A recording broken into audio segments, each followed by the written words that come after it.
How to fix active status on Facebook Messenger. Firstly, you have to install the Facebook Messenger app from your Play Store in your Android. Now click on the Facebook Messenger app and open it on your Android. Now at the left top corner you have to click on the three lines. You can see here there is an option of gear. You have to click on it and you can see here privacy and settings. At the last you can see different options. Before this, just make sure watch the complete video and follow each step carefully to avoid forgetting anything and making mistakes.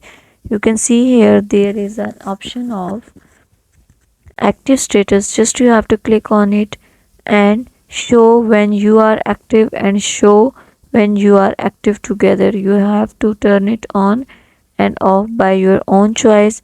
If you want to make it custom, then it's your choice in which category you want to show you are online.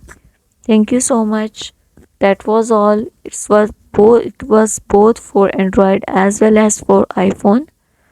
Please consider showing your support by commenting, liking, sharing, and subscribing to our channel for more valuable content in the future. Your engagement is highly appreciated. I wish you very, very good luck. Thanks.